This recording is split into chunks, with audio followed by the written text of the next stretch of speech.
All right, folks, let me welcome you back to Pastor's Point of View. My name is Dr. Andy Woods. Today is August 7th, 2020. This is Pastor's Point of View number 134. And Brother Jim is recovering from shoulder surgery.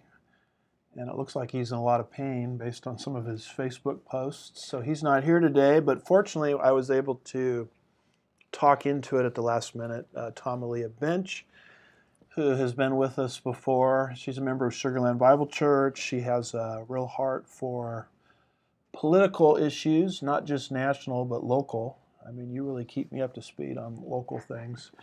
And we need more people like her in the body of Christ. She's been on with us before, and so I always like having her back when we go a political direction, which is what we're doing today. So welcome, Tomalia. Thanks for joining us. Thank you. And good to have you. You've probably been following our prior shows. So we've been dealing with this whole issue of the Great Global Reset. And kind of the take that we're taking on this COVID-19 thing is that this issue is being, even though it might be a real issue, is being hyped, kind of like global warming or climate change, to push humanity into the fundamental transformation, what Obama called the fundamental transformation of the country, but we think it's the fundamental transformation of the world. And so we think that's the true virus to be afraid of, not so much the COVID-19. Everybody's afraid of the COVID-19. What I'm afraid of is the solution, they're holding out for COVID-19. But this is, a biblically oriented show, so we always like to start with the Bible. Great place to start, amen? Yes, sir. And we've been reading Daniel 7, verse 19, verse 23, and verse 25. And Daniel 7:19 talks about a fourth beast. And I think in context, that's the revived Roman Empire, and then some.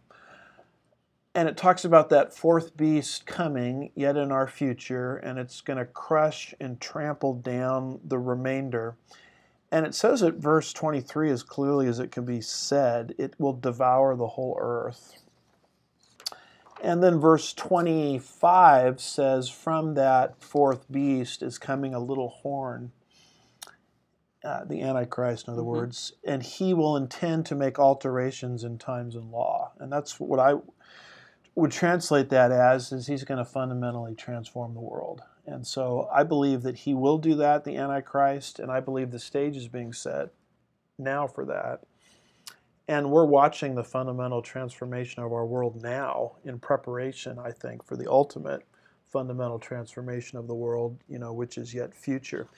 And it's not just Daniel 7 that makes this prediction. Prophecies of global government in the future, because a lot of churches today are teaching that they're bringing in the kingdom. Well, that's not our understanding of Bible prophecy. Satan gets his kingdom first, and then Jesus will get his kingdom after that through the second advent. So the next kingdom on the horizon is Satan's kingdom. And so this is spoken of in Revelation 13, 7 and 8, 16 through 18, and also in Revelation 17, verse 15. So the issue then becomes the Great Global Reset. I think this is part 4 in our series. How is this current crisis that we're in setting the stage for all of this? And, a lot of people have said, when are you going to change subjects? I mean, I don't know what else there is worth talking about than this. I mean, because you and I are basically the same age. I mean, this is the issue of my lifetime, as far as I can tell. I mean, I've never seen anything in a state of flux like it is right now. Is that your observation? Well, we don't even have the distraction of sports. That's right. Yeah. I mean, what would we normally be doing? We would be watching baseball games. Yeah, they took away my NCAA. And yeah. March Madness. That was is painful, gone. losing basketball. It was painful. And so life, I mean, I think even pagans understand this. Life as we know it is being radically changed. And we're the only people on planet Earth drawing from the Bible that have any real explanation. And so this is a time to be speaking out. So here is our 7-part outline that we're going to follow today. The Great Global Reset, and Lord willing, we'll try to get through this. But the first on the outline is the moving of the goalposts. And as you listen to the global elites talk, they're acting as if this COVID-19 situation and all of the surveillance that they're bringing is going to be here a long, long time. I mean, remember they told us it was going to last 2 weeks? Mm-hmm. And then Trump said, we're going to get back on Easter. And that can got kicked down the road. And here we are. July has come and gone. Here we are at the beginning of August. And we're still under all of this stuff. And the global elites aren't going to let this one go. They're going to hold on to this. And in fact, if you listen to them carefully, they say that. Here is an article from Daniel Horowitz, who I know you follow, Yes. At conservativereview.com, August 5th, 2020. The title of it is Moving the Goalposts, Global Elites Hint That Corona Restrictions Will Continue Forever. So you mind reading that to us? Just that first part there, or you can read the whole thing if you want to. But as we soar past 140 days to eradicate a respiratory virus, it's time for the free people of this country to realize that the freedom will not be restored on its own, ever, unless we grab it back. They are not even hiding their motivation anymore. When announcing the promising release of impending vaccines, World Health Organization Director General Tedros Adhanom Ghebreyesus told the media on Monday there is no, quote, no silver bullet at the moment, and there might never be. So let's just stop right there. There might never be a silver bullet. This might go on forever. And then as you kind of jump down through this article, it says Governor of Ohio Mike DeWine said this is what the new norm should be. And then you've got the Miami government, as the Miami government puts it in the Washington Post, this is the new normal. And then here they're talking about a coronavirus vaccine won't change the world right away. And then you've got this Jonathan Grod, an assistant professor of infectious diseases and immunology at the Harvard T.H. Chan School of Public Health, saying, it seems to me unlikely that a vaccine is an off switch or a reset button where we will go back to pre-pandemic times. And then you've got this next article here from cbc.ca, Ryan Patrick Jones. The title of it is Physical Distancing mask wearing could be in place for 2 to 3 years, even with a vaccine. And this comes from Teresa Tam, who I think is in Canada. Correct. And she's the county's chief public health officer. And she makes a statement here. Would you mind reading her quote there at the very end there? Said Tam, we're going to have to manage this pandemic certainly over the next year, but certainly we are planning for the longer term of the next 2 to 3 years, during which the vaccine may play a role, but we don't know yet. So now she's saying 2 to 3 years. So we've gone from 2 weeks to 2 to 3 years. Now, Teresa, how do you pronounce that? Tam, she was actually in a simulation video made ahead of time. Kind of like the Event 201. Are you familiar with that? It's like Bill Gates was running a simulation in New York City of, how everybody's going to react once this emergency hits. And she was in a similar simulation video, if memory serves, going back several years.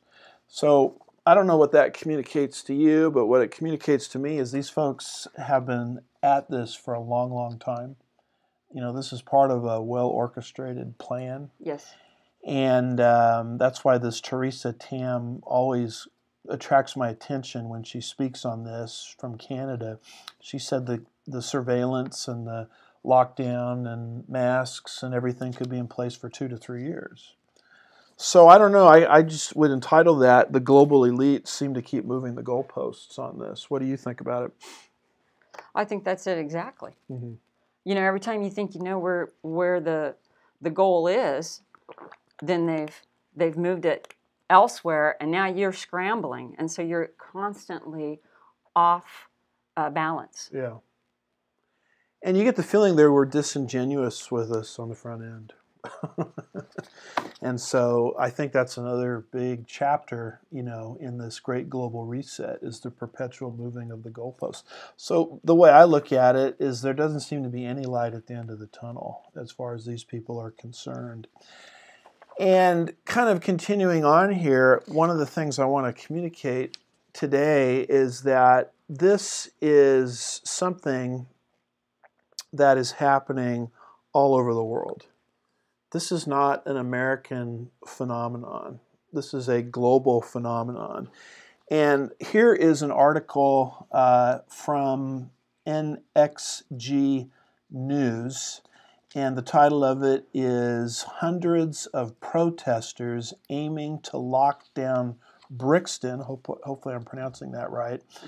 And they're marching down the London streets. In fact, we actually have a picture of them as they're marching.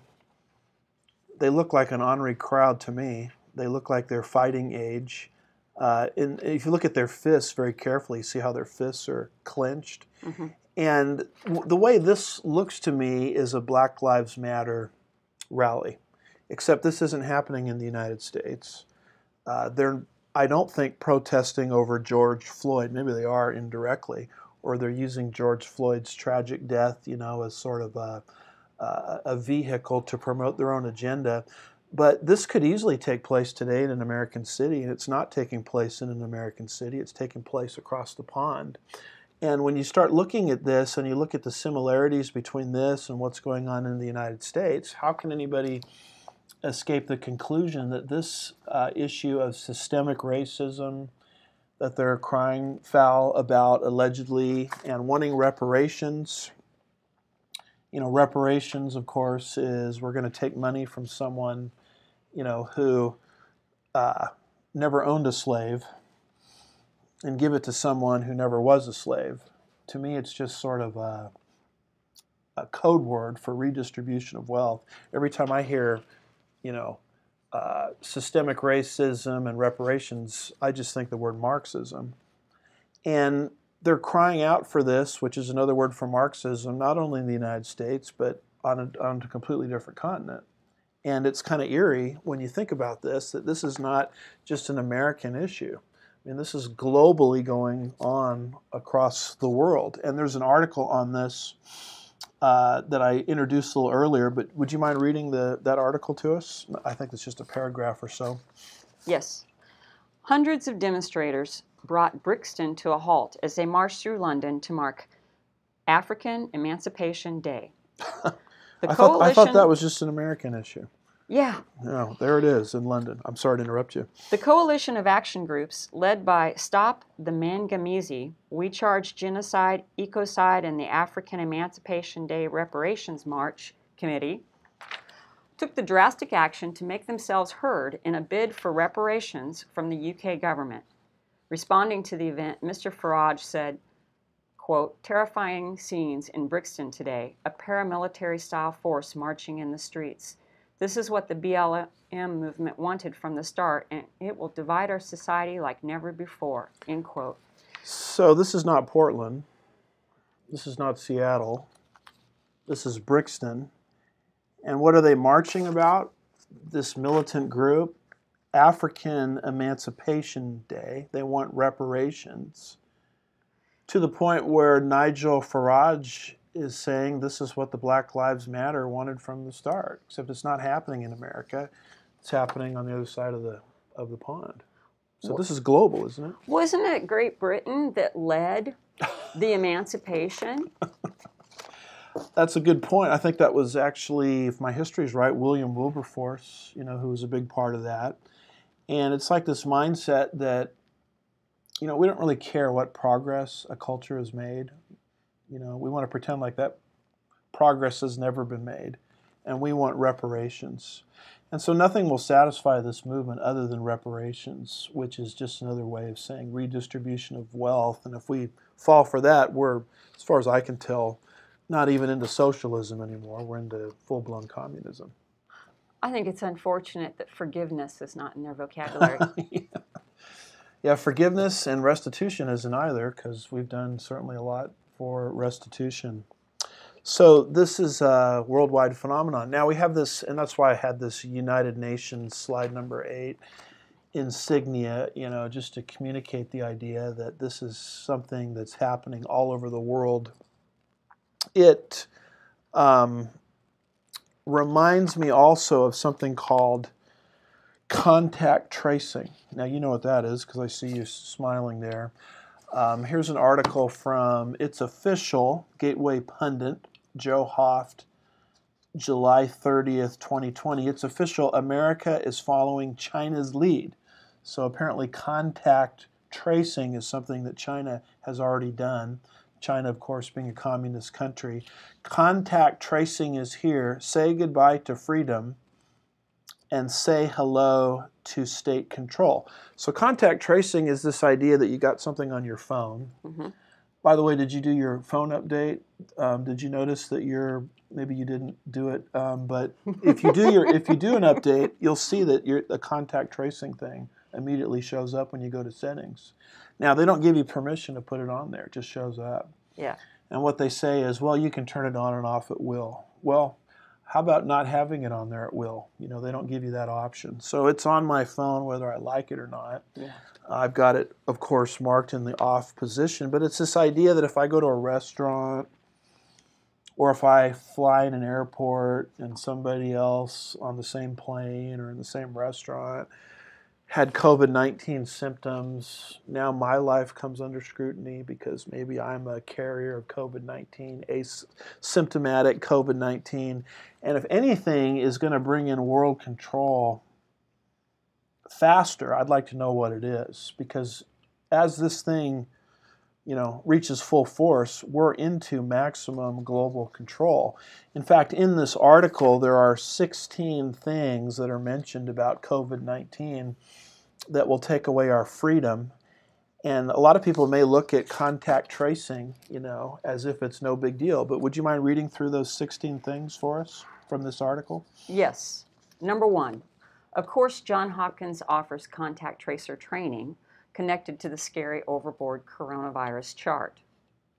Number 2, based on you coming in contact with a person who has COVID-19, you will be placed in total isolation for 10 days. What kind of isolation?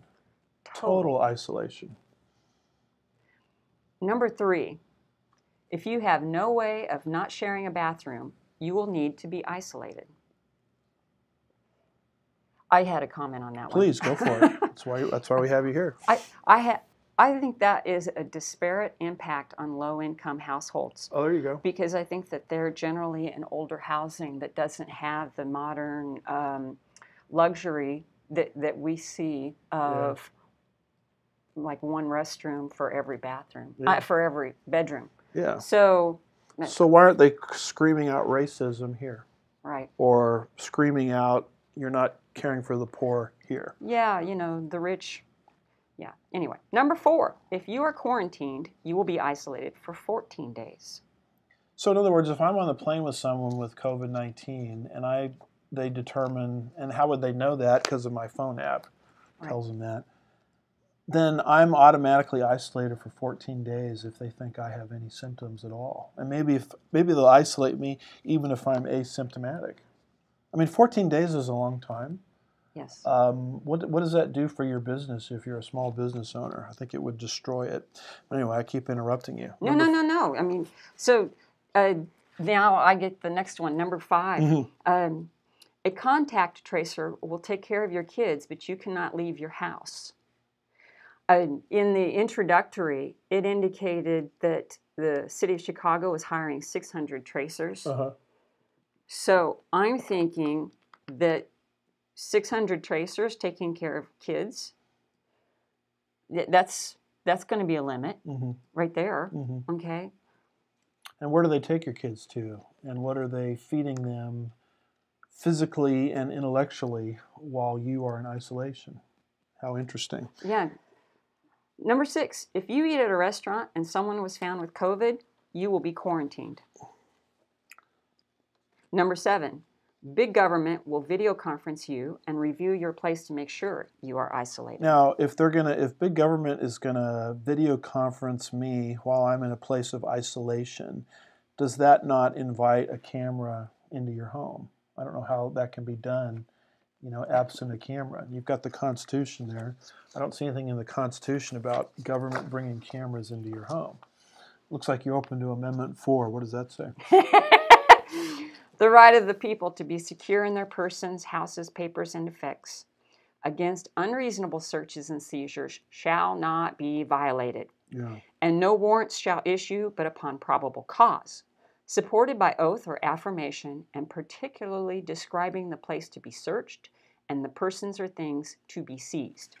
Yeah, and then you go to number 8. If you contract it, your family will be quarantined 14 days and completely isolated. Why don't you read number 9 there?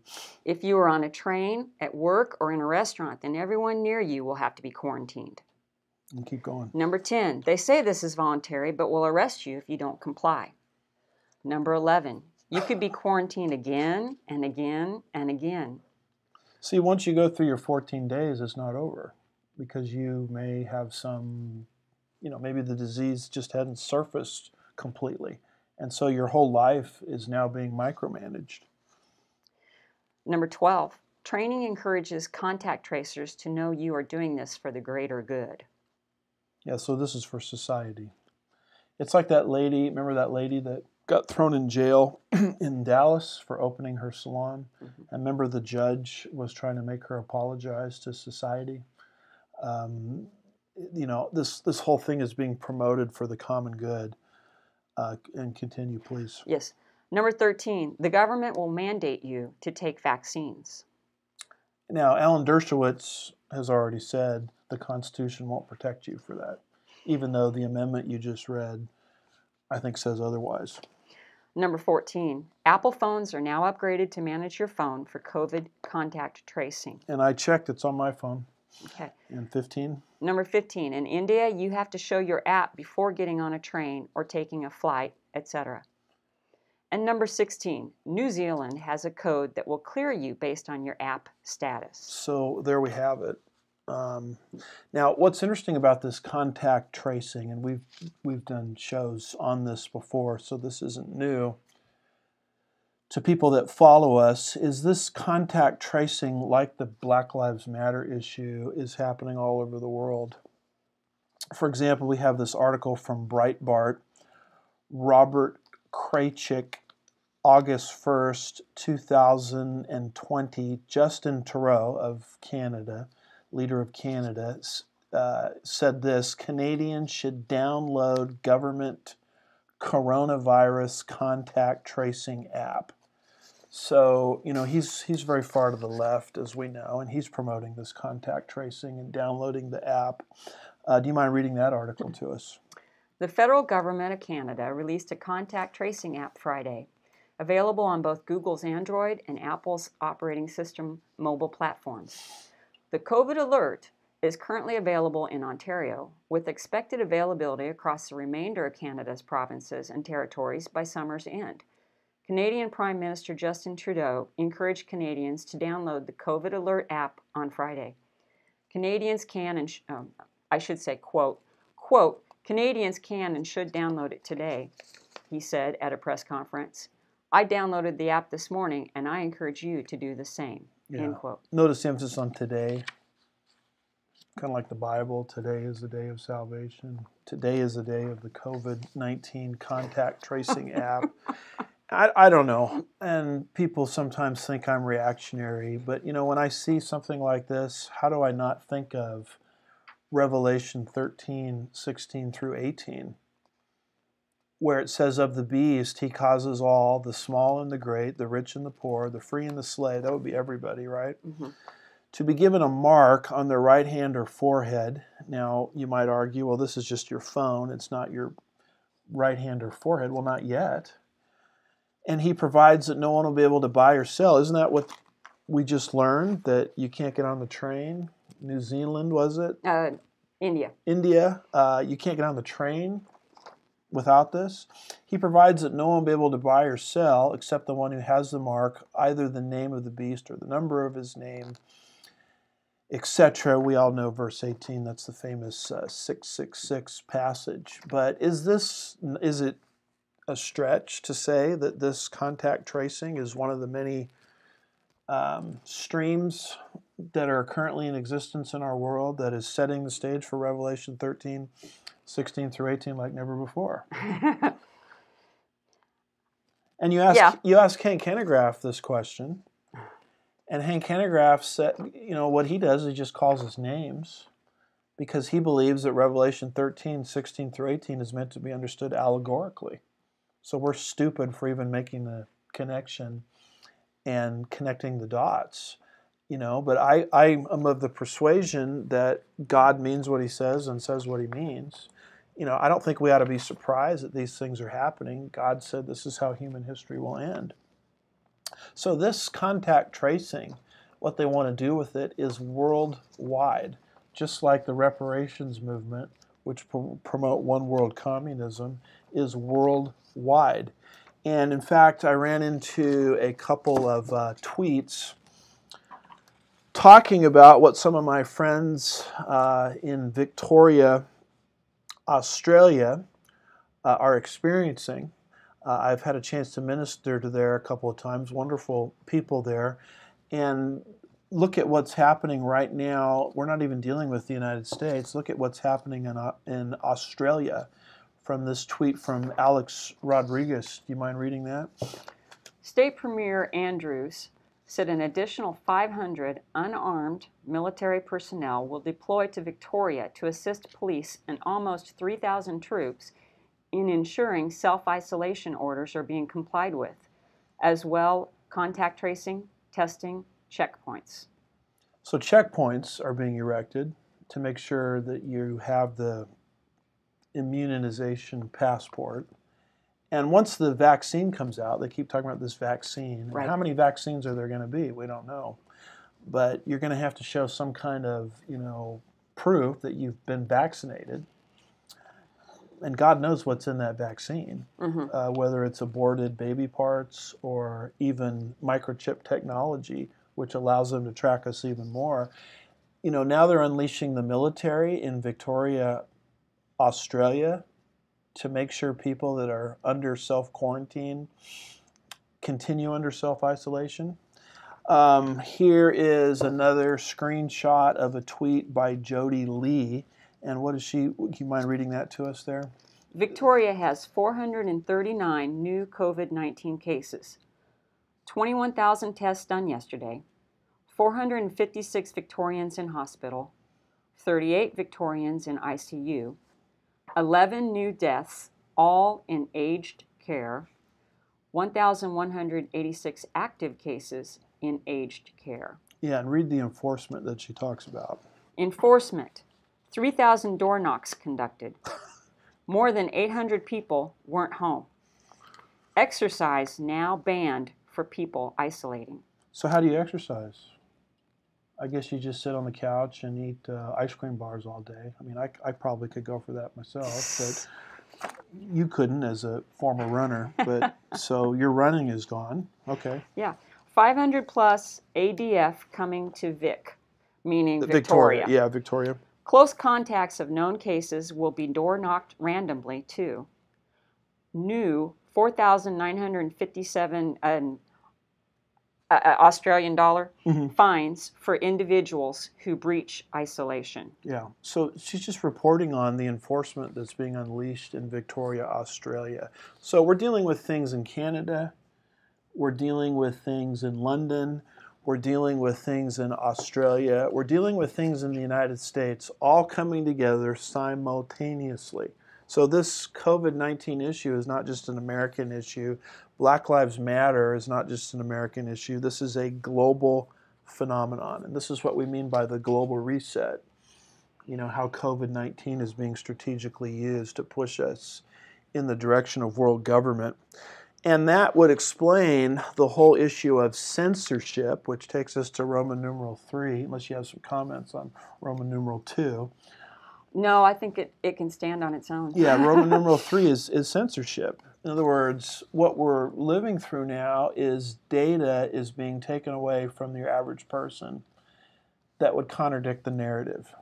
Anything held out as a cure, anything held out as perhaps the numbers are being exaggerated, all that stuff is being taken off Facebook, off YouTube, off Twitter, and that's what we mean by censorship. And they're not going to let this go away because they finally got the crisis that they need. Remember what Rahm Emanuel said back in 2009. You remember that quote? Yes. We've used it from time immemorial here, but it's always a good reminder. I should probably read it rather than try to recite it from memory, though.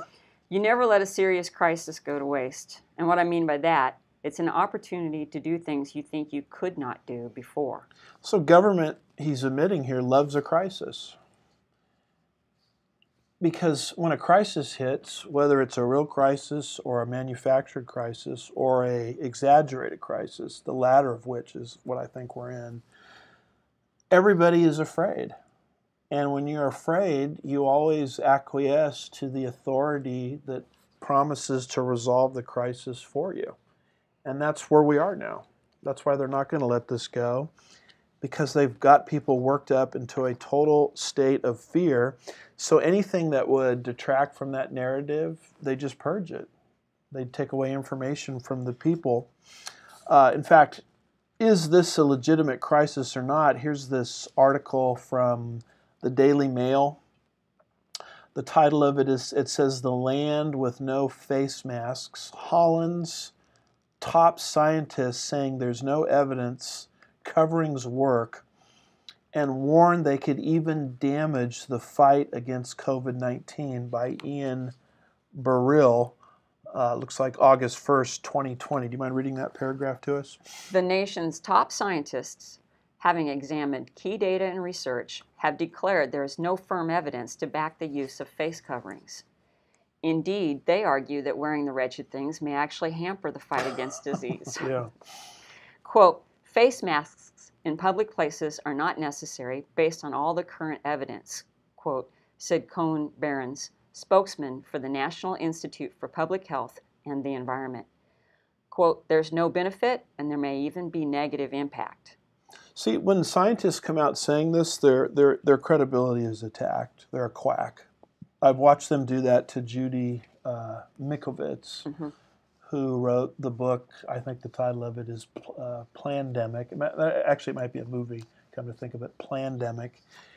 And then she's got a brand new book out on masks. I think it's something like 10 Reasons Why Masks Don't Help or do more harm than good or something. And she's got the medical credentials. She was actually under Fauci when he was corrupt back in the 80s. And she talks about it, you know.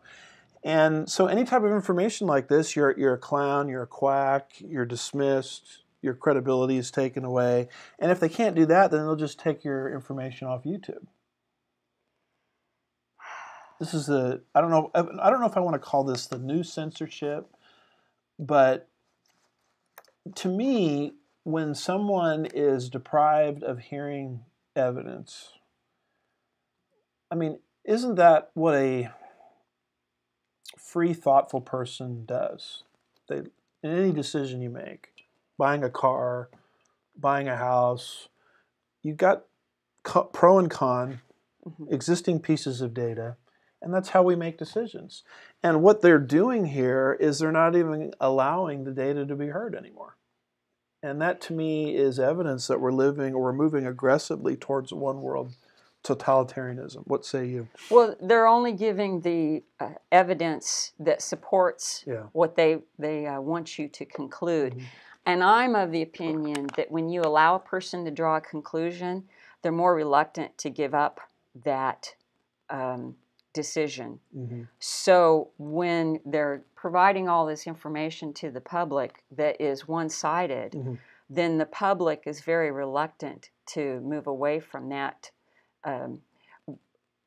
So then, it becomes more difficult to present the other facts and to dissuade somebody from a conclusion that they've wrongly reached. Yeah. Because once you buy into an idea, it's harder to dislodge it. So it's almost like they're deliberately withholding information, at least for a season, and maybe forever. But you don't have to look hard and far to see them doing this. Have you heard about these frontline doctors? They're in their white lab coats. They were in front of, what was it? Was it the Capitol building or something like that, maybe a week or two ago? And to me, I don't know, I like them.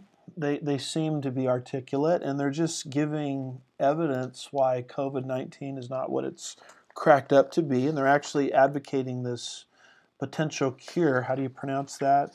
Hydroxychloroquine, if I'm pronouncing that right. Yeah. And so they're out there doing their thing, and here's this lady leading the charge, Dr. Simone Gold. And based on this article from Breitbart by Lucas Nolan, July 28, 2020, suddenly Squarespace, which is, I guess, a server of some kind, Squarespace shuts down their website.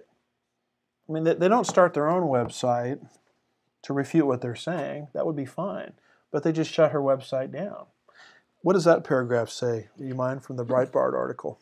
Website hosting provider Squarespace has shut down the website of the group America's Frontline Doctors following a press conference they held in Washington, D.C., according to Dr. Simone Gold.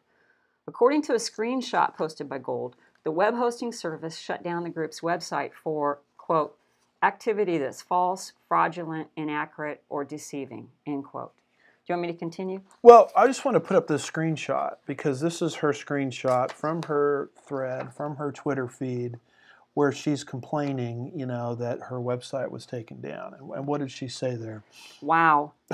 Our website host... That's her words, wow. Our website host at Squarespace has just completely and arbitrarily shut down our website, claiming a violation of the terms of service. We are a group of physicians advocating for a better understanding of COVID-19 and its available treatment options. This is outrageous. So the moment she goes public with this, boom, website is gone. Now, she was getting a lot of traction. It wasn't just her, it was a group of doctors. Did you watch the whole 35-minute presentation? I didn't get to it quick enough. Yeah. Oh, it was taken down before you had a chance. Well, look at the traction. Read that last paragraph there, footage. Yeah. Beginning with footage, and look at the number of people that were interested in what they were presenting. Footage of the live stream on Periscope, Twitter's live streaming platform, had generated 1 million views before being removed by the site.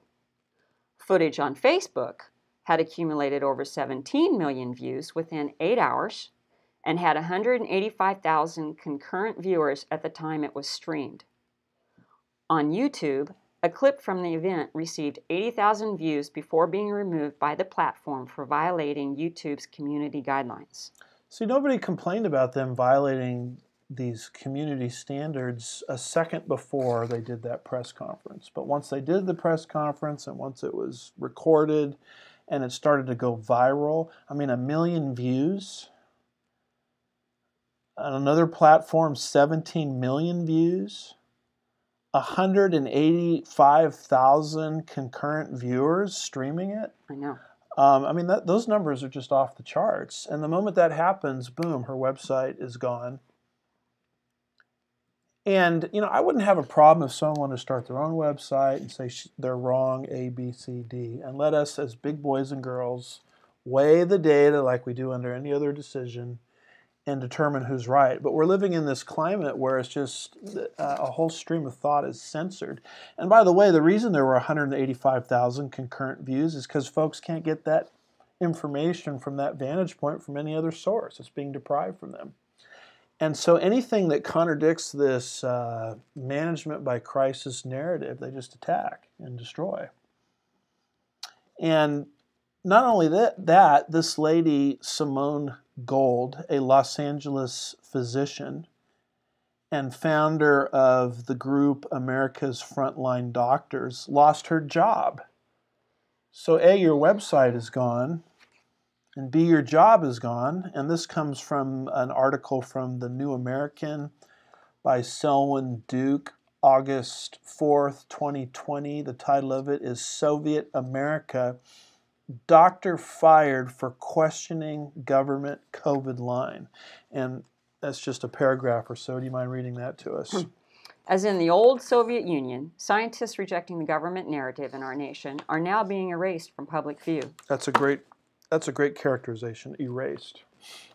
A case in point is Dr. Simone Gold, a Los Angeles physician and founder of the group America's Frontline Doctors.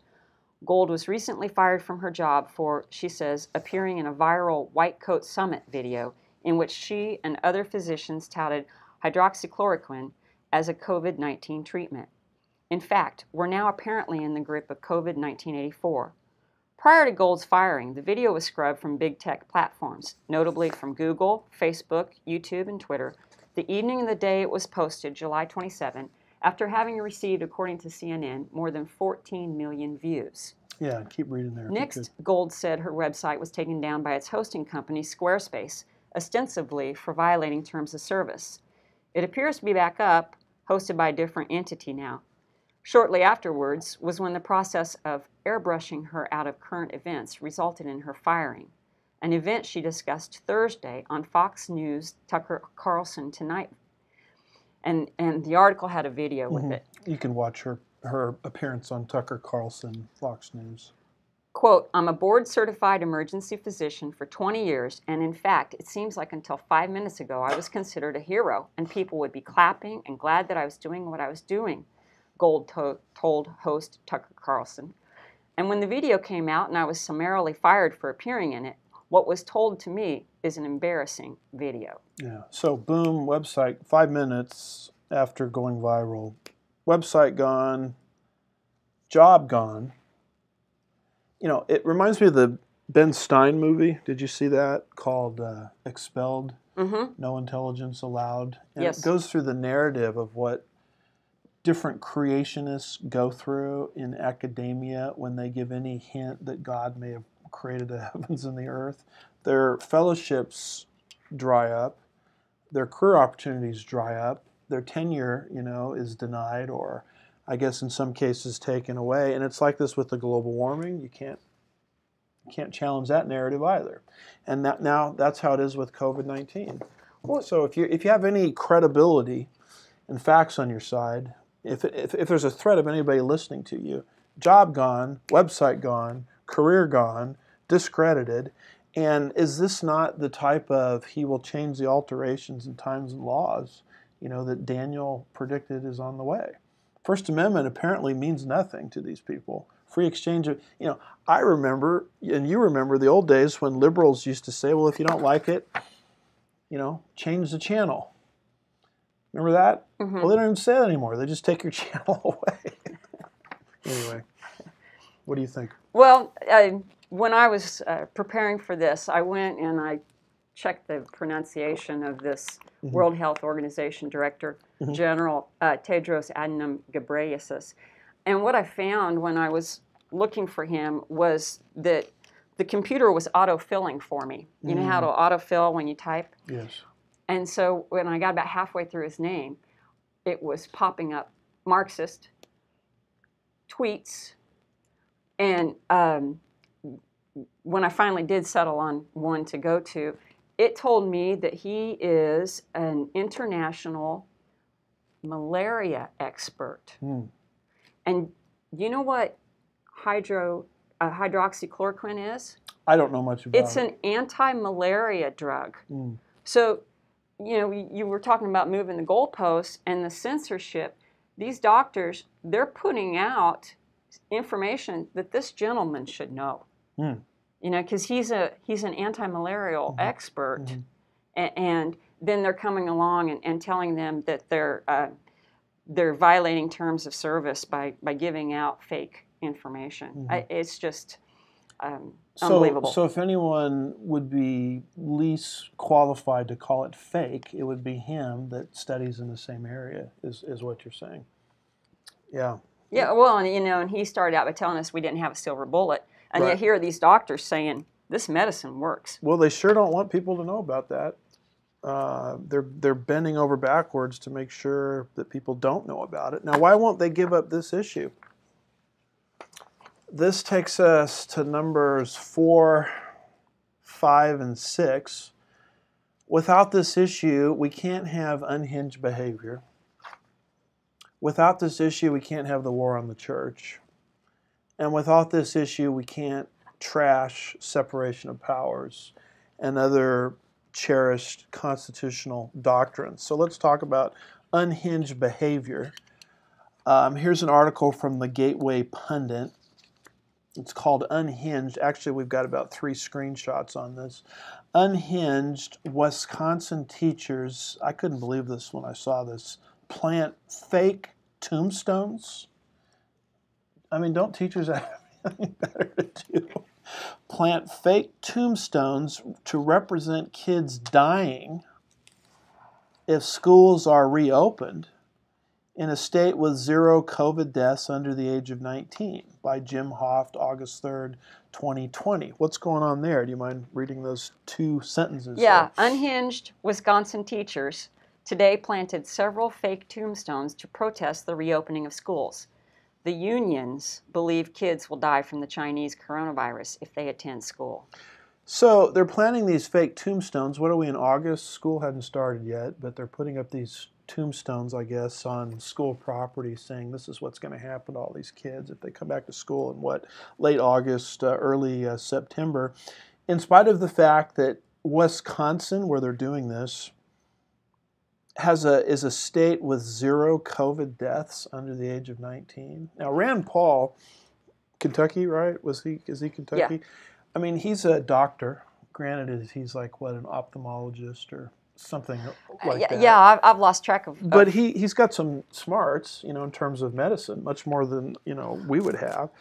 And I watched him in a Senate hearing, and he had up all the charts in the background, and he's saying, all around the world,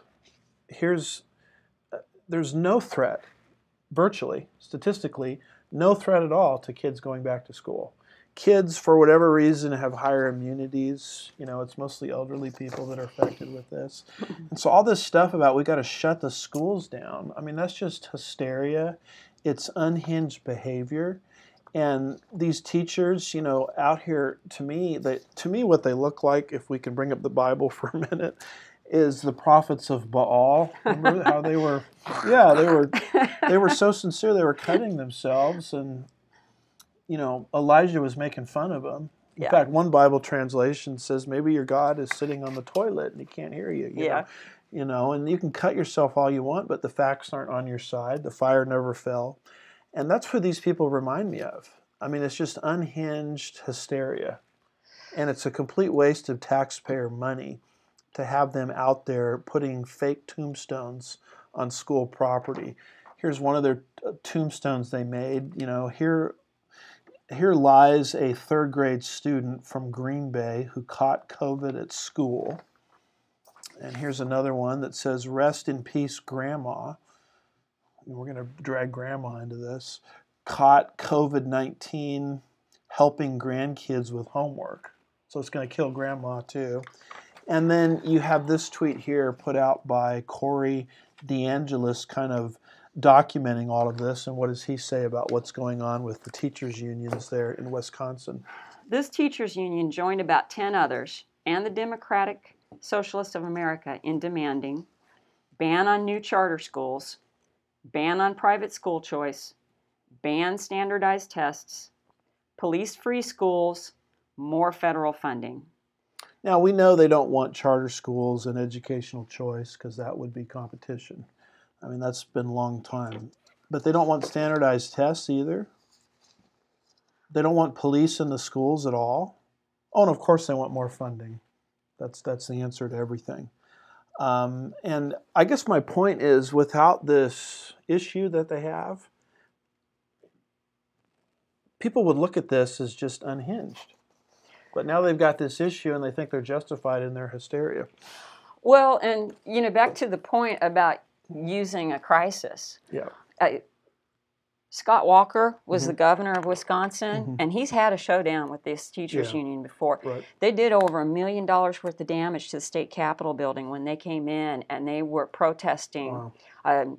I would call it throwing a hissy fit. Yeah. In exactly the what it Capitol because he wasn't giving in to them. And I'm just kind of curious maybe later to go back and look to see if I can find what it was they were demanding back then that they didn't get from Scott Walker, and maybe they're repackaging it again. I'm and sure they are. This is just their old demands. You know, when they didn't win that showdown, that here they are doing this. Yeah. And COVID-19 has conveniently given them a pretext, Yes. for doing this. And then beyond that, you've got more unhinged behavior concerning the church. The Church of Jesus Christ in the United States is being put under legal restrictions like I have never seen in my lifetime. The things that are coming against the church legally. In fact, there's some churches in California now where they're threatening them, with a statewide executive order, and the churches are meeting anyway. And they're threatening them with, we're going to shut down your power, we're going to shut down your water. They're threatening them with fines. This is the climate that we're living in now, and you see it right into football itself. We have here the Federalist.com. The NFL just declared war on the church. July the 28th, 2020, by Ellie Reynolds. And what is that all about? Okay. There's an abbreviation here called a CBA. That's a collective bargaining agreement. Amen.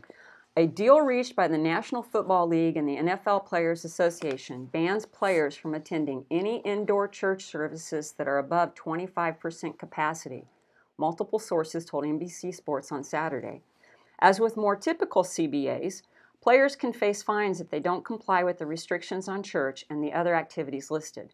The fines for each offense can vary, and while they haven't been revealed for this agreement, violating the CBA used to regulate conduct on the field can result in fines from $5,000 to over $70,000. That's a pretty good chunk of change in terms of a fine. But here the NFL is telling players that they can't go to an indoor church service if it happens to be a church that's operating over 25% capacity. Does an organization have the power to do that under civil rights law in terms of taking away your religious expression like that? So even in something as basic as football, COVID-19 is like a pretext for coming against Christians. There's only one group of people that this would hurt. This would hurt Bible-believing, church-going, evangelical Christians within the NFL. And thank God there are Christians in the NFL, but even they are being put under, ridiculous restrictions. Please. Well, and I'm seeing that this reporting says church services. It didn't say religious services, so that, some other religions out there that we could name. Islam. Okay. so yeah, it doesn't say it's saying church services. Yeah, it doesn't say mosques. Yeah, and unfortunately, this is a situation where they're demanding them to self-censor because they're entering into a contract. That's right. This is a collective bargaining agreement. So in order to be employed, they're having to agree to these restrictions. And this is kind of like we were talking about the COVID-19 contact tracing. In order to ride the train, you got to, and so in order to work, they've got to agree to this. Yeah. I think that they all own big houses.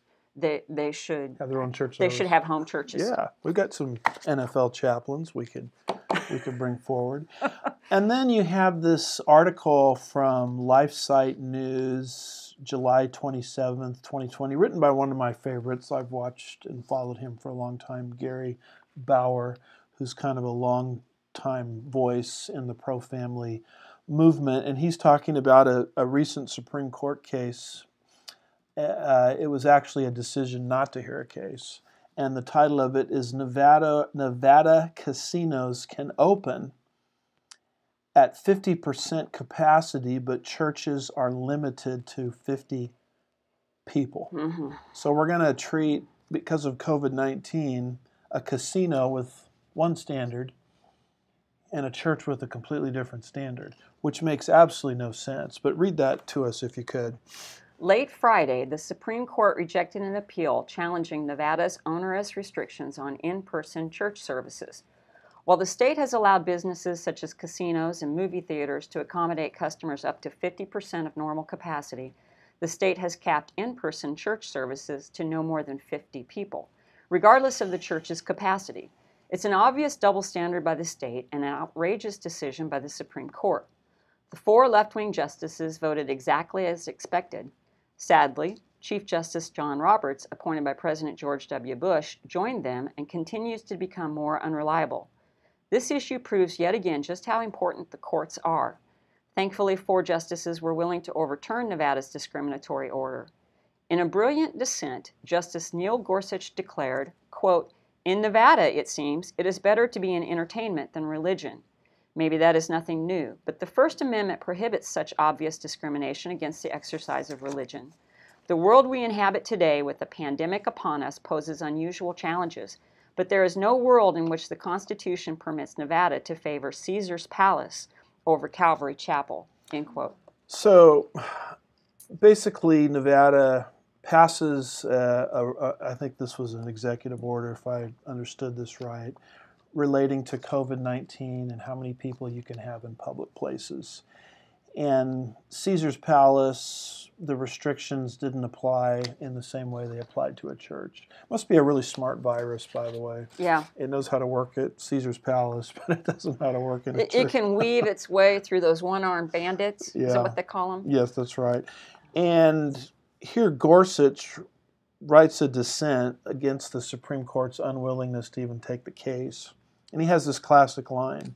He says, "But there is no world in which the Constitution permits Nevada to favor Caesar's Palace over Calvary Chapel." Calvary Chapel, I guess, of Nevada, if I've got that right, was the church challenging this on constitutional grounds. And so, this is just a blatant double standard. And even our own Supreme Court doesn't want to see through it. And, as you know, in our Supreme Court, we've got 4 libs or progressives that will always vote liberal. Mm-hmm. And we've got all you need for a majority opinion is 5 votes. And you've got some Republican turncoats. And one week it's Roberts, who sides with the 4-member liberal majority, then you get a liberal decision. The next week it's Neil Gorsuch, who sides with the liberal majority, you get a liberal decision. Yeah. It's almost like Roberts and Gorsuch meet in a back room somewhere and say, okay, today I'm going to side with the libs, and next week you side with the libs. And what's the end result? It's one liberal decision after another, because when Gorsuch and Roberts, Bush appointing Roberts, Trump appointing Gorsuch, were put on the bench, they told all of us, these guys are conservatives, they're strict constructionists. Well, it turns out they're not.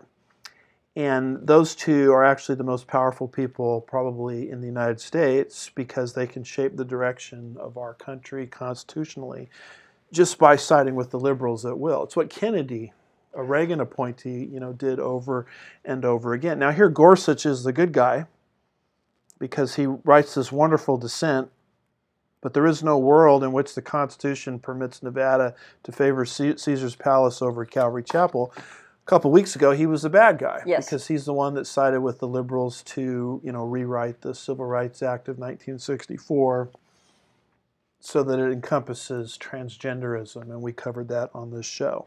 So it's just it's if you don't have COVID-19, you don't have a pretext for this uneven, disparate treatment. What do you think? I was just thinking, for the good old days when we only had one swing vote on the Supreme Court to worry about, but we now have 2. We got 2. And Gary Bauer is very nice in this article, much nicer than I would have been if I had written it, because he's talking here about how Roberts is unreliable. Well, that sentence ought to be expanded. Roberts and Gorsuch are both unreliable. And so, welcome to the new normal. We also have COVID-19 as a blatant attack on Roman numeral 5 here. Actually, Roman numeral 5 was the war on the church. We're now on Roman numeral 6, which is the separation of powers. And this is a situation going on in Minnesota. I just returned from there, and so my host pastor, Sean Laughlin of Itasca Bible Church, everybody there is under a mask now because of a governor's executive order. And those folks out there are hotly debating whether they should have a mask or not. You have a very strong pro-government people that want to submit under all conditions, and you've got a very strong anti-government people group out there as well. So who's right? Well, Sean Laughlin brought to my attention this article, looks like from his blog. The article was written by a man, I think his name is Thomas Gallagher. Mm-hmm. Do you see his name on there? I'm not seeing it for some reason. Yes, I see it. Attorney Thomas Gallagher. There it is. Attorney Thomas Gallagher is a criminal defense lawyer in Minneapolis with over 3 decades of experience. And on his blog dated July 26th, 2020, he basically wrote an article why the governor of Minnesota's mask mandate order, an executive order, is unenforceable. And I bring this to people's attention because what this article demonstrates is the governor's order violates the separation of powers. And a big chunk of the people out there are just kind of rolling over and playing dead and acting like their constitutional rights are not being violated. And maybe they don't know they're being violated. And I want to point out that they are being violated, and the governor, through this executive order and this mask mandate, has no authority. That's what Gallagher points out here. No authority to pass that executive order. It's an invalid order. It's an unlawful law. So let's remind ourselves a little bit, shall we, about the separation of powers, because a lot of people may know very little about it. But the separation of powers actually comes from the book of Isaiah, chapter 33, verse 22. And what does that verse say? For the Lord is our judge. The Lord is our lawgiver. The Lord is our king. So the Lord is our judge, that's judicial power. The Lord is our lawgiver, legislative power. The Lord is our king, executive power. Judicial power interprets law. Legislative power makes law. And executive power, or the king, enforces law. Now, those are only 3 ways political power can be manifested. And I don't have any problem with the Lord doing all 3 because he is an uncorrupted nature. He won't abuse his power. But what do you do when you have fallen men running a government over fallen men? Well, our founding fathers said you don't combine those branches, certainly not 2 of the 3 in one person, definitely not 3 of the 3 in one person. And that's where we get our 3 separate branches of government. And if you combine them, 2 of the 3 in a person or 3 of the 3 in a person, you have the very definition of tyranny.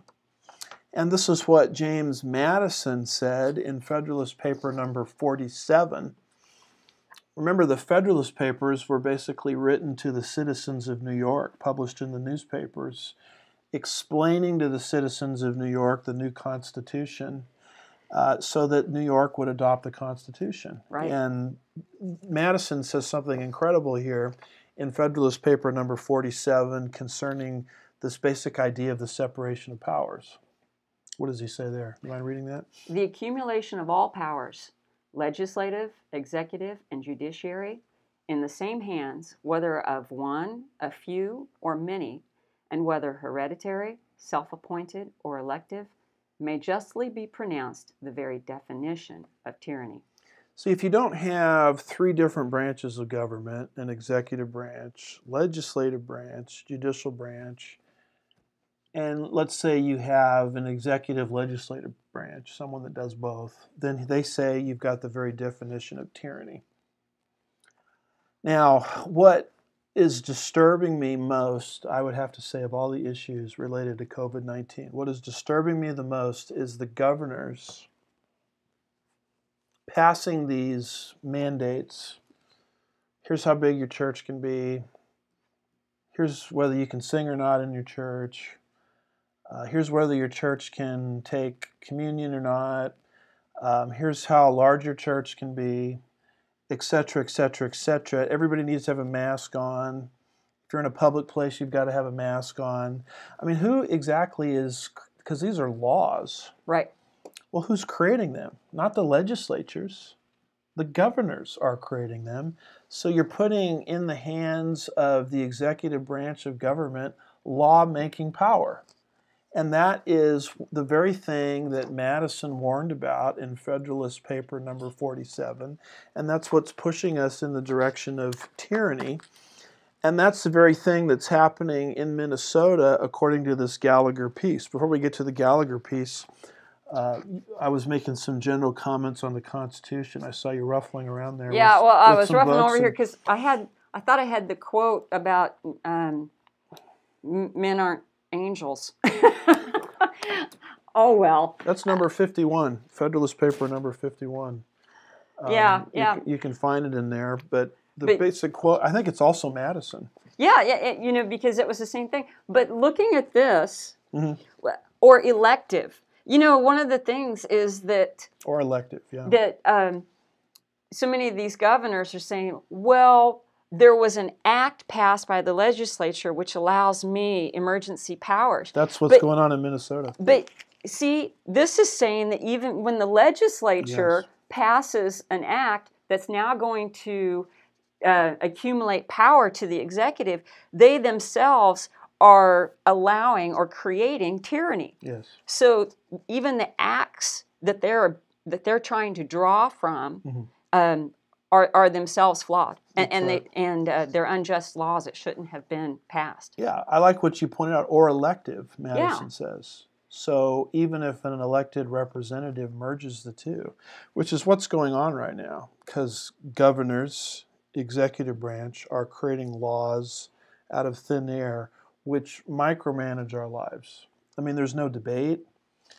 I mean, the legislature is set up with committees and hearings, and this expert gets to testify, that expert gets to testify, pros and cons, all of that is being bypassed as one person is just unilaterally passing law. Yeah. So Gallagher, in this particular blog article, reveals the core problem. He says the core problem, and I'm not picking on Minnesota, okay? What I'm bringing up Minnesota because this was brought to my attention when I visited there recently.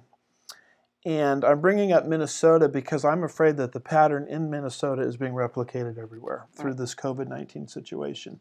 So Gallagher writes, the core problem is the governor's Minnesota mask mandate executive order is that it directly conflicts with an actual law that was duly passed in Minnesota, making wearing a mask in public a misdemeanor crime. So we've got a law in the books saying if you wear a mask, it's a misdemeanor. And now the governor is passing an executive order saying everybody has to have a mask on when they're in a public place. So the Gallagher piece goes on. It's a long piece. I'd recommend it to you. We don't have the time to read it all. But later on in the piece, he says, so the statute does not authorize, now statute is what you were just talking about. There's a statute on the books that allows the governor to issue executive orders in the midst of an emergency. So that's what they're all invoking. Gallagher says, so the statute does not authorize the governor to contradict Minnesota statutes, but only administrative rules and ordinances and political subdivisions of the state. So when the governor issues an executive order, he's got to do it based on an existing statute, and he can only, through an executive order, set aside other executive orders or other administrative orders by bureaucrats. He has no power to counteract an existing state law. So Minnesota has a law in their books making it a misdemeanor to wear a mask. The governor just contradicted that through an executive order and says everybody wear a mask. Now, if that was an administrative order or another executive order, he could set it aside in an emergency, but he can't set aside an existing state law. And here the Gallagher piece notes the Minnesota Supreme Court. They quote this case, Hirsch versus Bartley Lindsay, 1995, while an administrative agencies may not or may adopt regulations to implement or to make specific the language of a statute, they cannot adopt a conflicting rule. And the Gallagher piece goes on and says, despite widespread discussion of the Minnesota mask crime statute, no legislator attempted to amend it. Moreover, since the legislature's adjournment, the governor reconvened the legislature twice. They could have easily repealed the Minnesota mask crime statute, but they chose not to.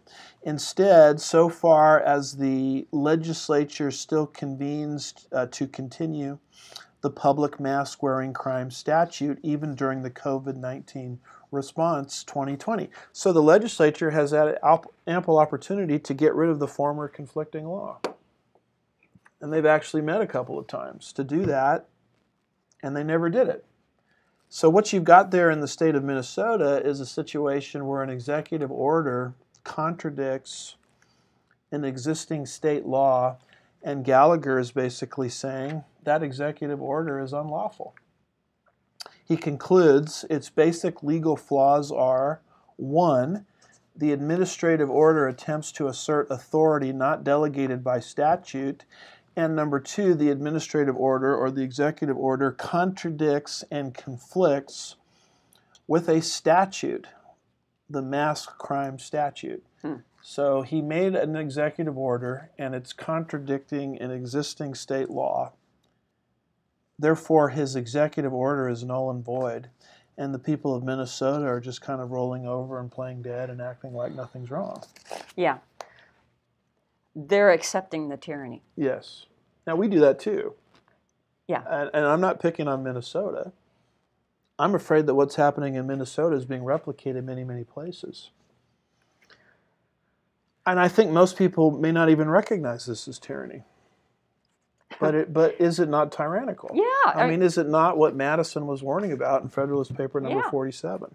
It's the very definition. Yeah. So I saw you leafing through some stuff again. Well, it looked like you were grabbing your Bible. Well, I was going to grab Romans preach 1:31, okay, which, in a context, but I was going to take it out of context. Oh, well, we shouldn't allow that. So, I was just going to say, when you give approval, you're just as guilty as the people who are violating. Yeah, I know where you're going. It talks about all of so the sin in Romans 1, and it talks about people giving hearty approval to it. Yeah.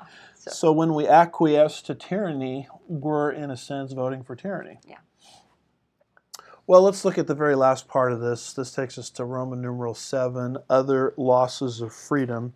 And we won't take too much time here, but I have this article from the NRA. The title of it, dated August 3rd, 2020, is "The Democratic Party Platform Declares Total War on Second Amendment Rights." And in fact, it quotes the draft of the 2020 Democratic Party platform as the most anti-gun the party has ever put forward, right down to background checks on guns, online sales of guns and ammunitions, closing this loophole, closing that loophole. And I found this article very interesting because that's not the way the Democratic Party has operated in the past. In 2012, they said, "We recognize the individual right to bear arms is an important part of the American tradition, and we will preserve the American Second Amendment right to use firearms." That language is gone. Right. They said something similar in 2008, something similar in 2004. We will protect the American Second Amendment right to own firearms. They said that something very similar in the year 2000. They said something similar in 96, 92, 1980, 1976. All of that language is now gone from the platform. And so there's no longer any real attempt to say, well, we still support a Second Amendment right. I mean, you're dealing with a party that is completely anti-gun. And if all of that weren't enough, you have Bob Avakian, who is the founder and leader of the Revolutionary Communist Party USA. Can you get more left than that? Is now endorsing Joe Biden for president.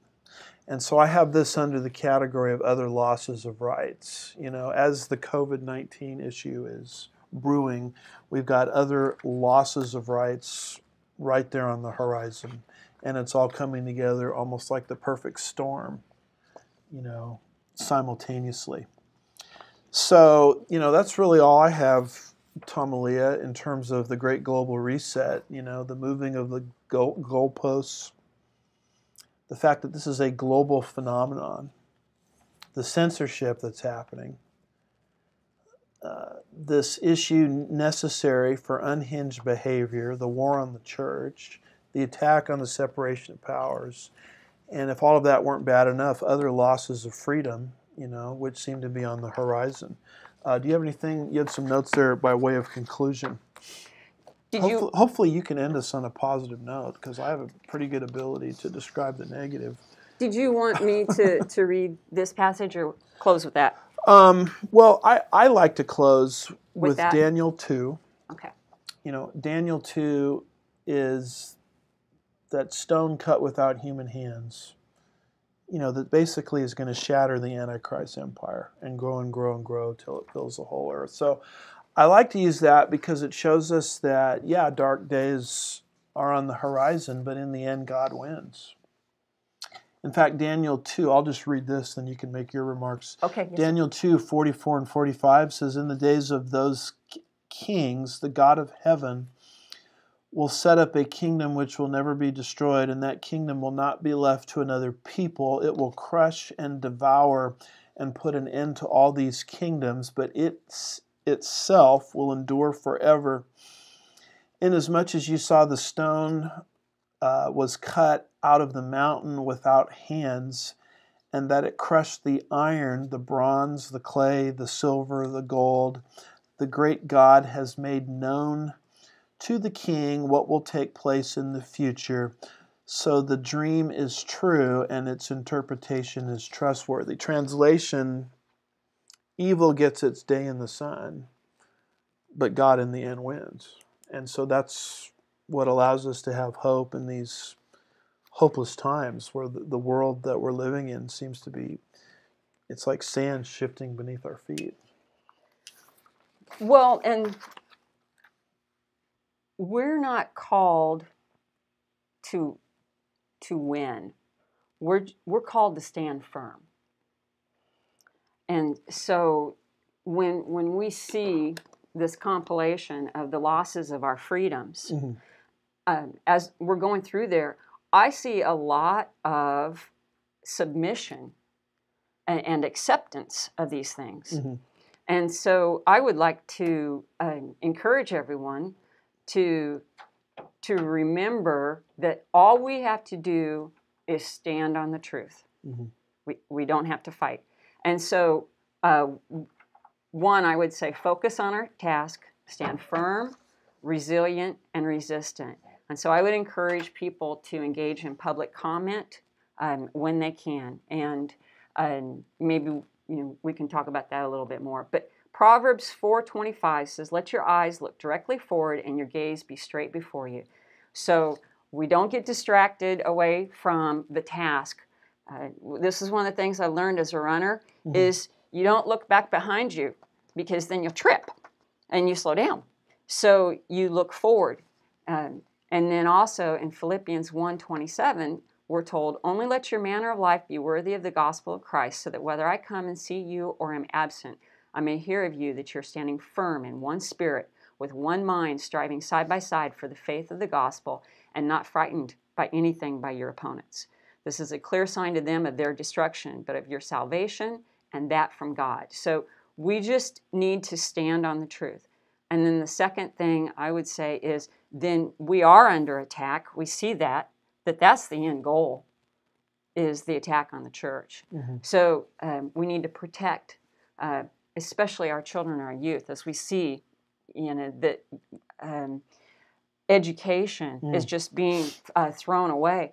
And so I would encourage people within their church family, within their community, to look for opportunities to mentor and to fellowship, because especially for our children and our young parents, they're being isolated, whether through the contact tracers or just that they can no longer engage in all the activities that they wanted to. So I would admonish that Revelation 3:2 to the church of Sardis was, wake up and strengthen what remains and is about to die, for I have not found your works complete in the sight of my God. So take time to mentor, and especially those who are retirees. There's no retiring in the church, is there? God always has something for us to do. Right. And so I would encourage you to engage, make friends with the youth. Be the person who they can call and ask, I've got this homework assignment and I'm really having problems with it. But one of the things I just really want to stress is freedom, that the Lord has given us freedom. And so he has told us that where the Lord is where the Spirit of the Lord is, there is freedom. And so we stand firm together, we help one another, and all we have to do is stand up. I've signed up to participate in online meetings of our county commissioners. And yes, they were paying no attention to me while I was speaking. One person even took a phone call and was speaking. And Robert's Rules of Order, the chair had recognized me. I was supposed to have the floor. Yeah. So I was having to compete with that. But I didn't have to win and convince them. All I had to do was speak the truth. And I think as time goes by, we are going to see increasingly that truth is rejected. So we should not be discouraged that they didn't change their vote. Well, that's not why you spoke up. The reason you spoke up is because the truth needed to be spoken. Because it was right. Yes. Yeah. So those are great insights and exhortations. My takeaway from what you said is God is not going to ask us at the Bema seat. He's not going to say, well done, thy good and successful servant. He's going to say, well done, thy good and faithful servant. Right. And so we just need to be faithful to the Lord in these last days. By the way, she doesn't like talking about herself, so I'll talk about her for a second. When she says, in my experience as a runner, we're not talking about a casual jogger. What state did you grow up in? Kansas. Kansas. We're talking about the top runner in high school or college? High school. High school for the whole state. Okay? Let that soak in, folks. She was the top runner in her race or her division or whatever. What race was it that you excelled at? We classify the schools, big schools, little schools. Yeah. And I ran distance. So I was a state champion in cross country, and then in the mile, and then the 2 mile. So 3 sports. With 3 events, 3 events, I'm sorry. She's the top runner in the whole state of Kansas. So put that in your pipe and smoke it. Amen. Now, you don't like talking about yourself, but I like talking about you. So, the Bible says don't brag about yourself. It's better if somebody else brags about you. So I'm simply following biblical injunctions. And some of you sent in some comments and questions, but we've blown the clock. So we're just going to sign off at this point. And we love you guys. We appreciate you. Do us a simple favor. Just hit share on Facebook if you agree with what we're saying. And we're going to have this presentation uploaded momentarily onto my YouTube channel. We'll see you next time. God bless you. Thank you for watching.